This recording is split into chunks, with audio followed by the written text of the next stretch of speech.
All right, ladies and gentlemen, welcome back to the channel. We're talking about the Denver Broncos 8-5 third straight victory last night at home against the Cleveland Browns, 41-32.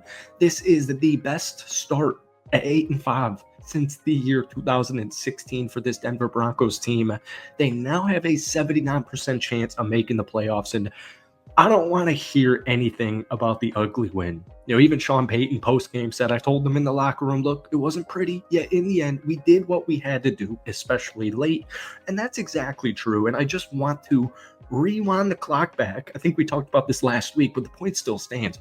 The Denver Broncos guys in January, Vegas, they thought you were going to win around 5.5 football games. 5.5 football games. There's 4 games left on the docket for this Denver Broncos team. There's a whole month of regular season football, 70% chance making the playoffs. So we got more hopefully on our way.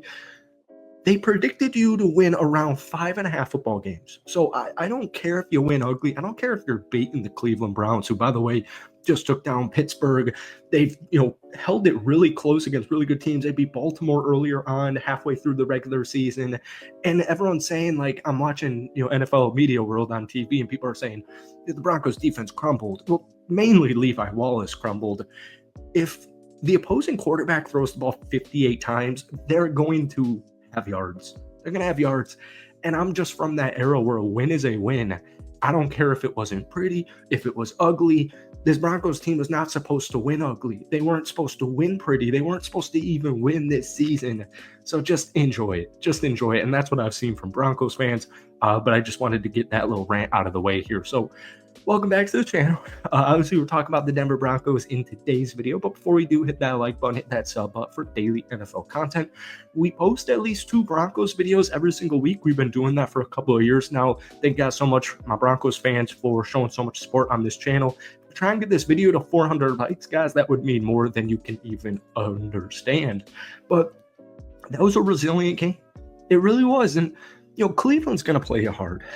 Every team's going to play you hard. These guys are fighting for, coaches are fighting for their jobs. Players are fighting for contracts. Players are fighting to stay in the league. They're fighting for, extensions. They're fighting for playing time. Like, I don't care that Cleveland was 3-8 heading into this football game. And it wasn't Bo Nix's best game, 18-35, 294 yards, 1 touchdown, 2 interceptions. And his first interception was deflected. Kind of crazy. I can't even believe that ball got deflected. I don't know how it did not hit the ground. I don't even think I saw a replay on that.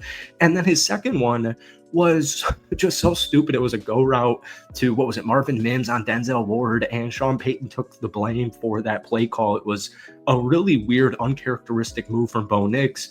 But just to drive the point home of Bo Nix, he's a rookie. Right? He's a rookie.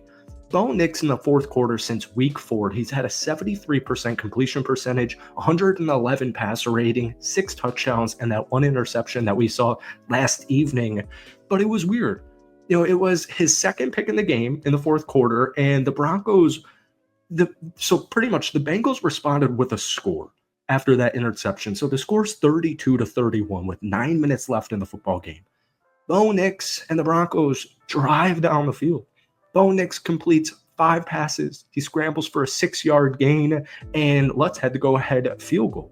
So they actually almost went for it on 4th and 1. Thankfully, they didn't, because Jaquan McMillan won the football game with the pick 6. Cody Barton sealed the deal with another interception, and Nick Bonito continues to have an all-pro season. This defense is so good. But let's just go through some player stats here on offense before we talk about the defense. Cleveland's got a good stout run defense. First off, you're playing Myles Garrett, and the Browns had 0 sacks in that entire football game. Bo Nix did a great job maneuvering.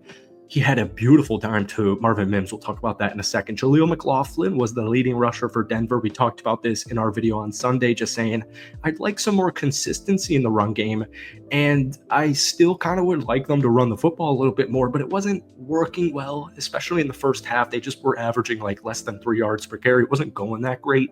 But Jaleel McLaughlin, they have so much talent, they have so much versatility, and it just allows you to get so creative in that running back room. But he led all carriers, 14 carries for 84 yards, averaging 6 yards per carry. Audric Estime chipped in with a couple of carries for 12 yards. Javonte only saw 4 total carries, but he did have a touchdown. Burton also had a touchdown. Javante's so hot and cold. We talked about that on Sunday, so I'll just end it there. But I still want to see, moving forward in the final month of the regular season, some running game at a more consistent level, which we kind of did see in the second half last night. But one thing that also people are forgetting is the Denver Broncos just played their 13th straight game, and so you just entered your bye week.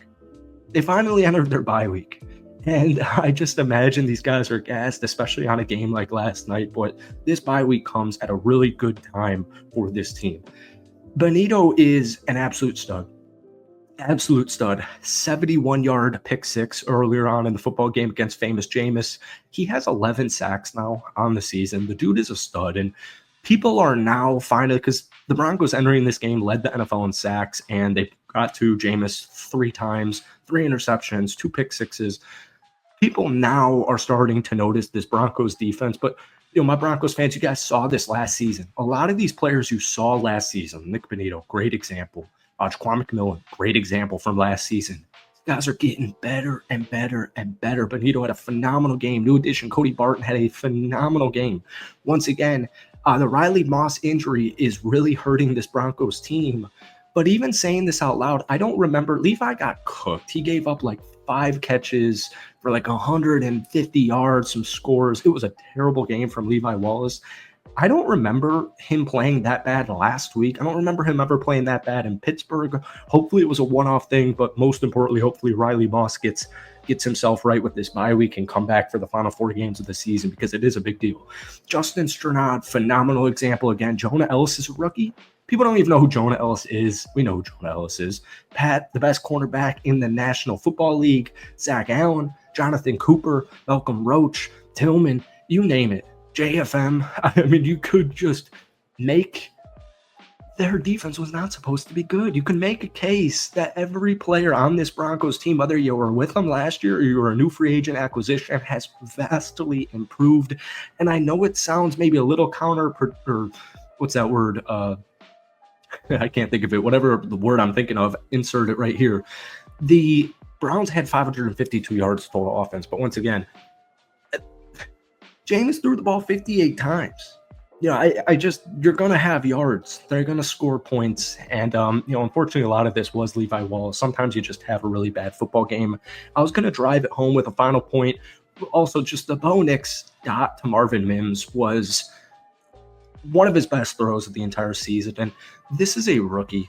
It's a rookie quarterback. And, we always say this in these videos, like, we're not even talking about the draft capital next season. We're not even talking about the cap space on their way next season. This is truly a terrifying team in the long run. And they're currently a terrifying team. You don't want to play Denver. You don't want to play Denver right now. 14's got to do it for the rest of the season. So that's it for today. Rapid reaction. Hit that like button. Hit that sub button for daily NFL content. And guys, give me your thoughts on that Denver Broncos win from last night down below. Give me the player of the game, and we will see you in a few days.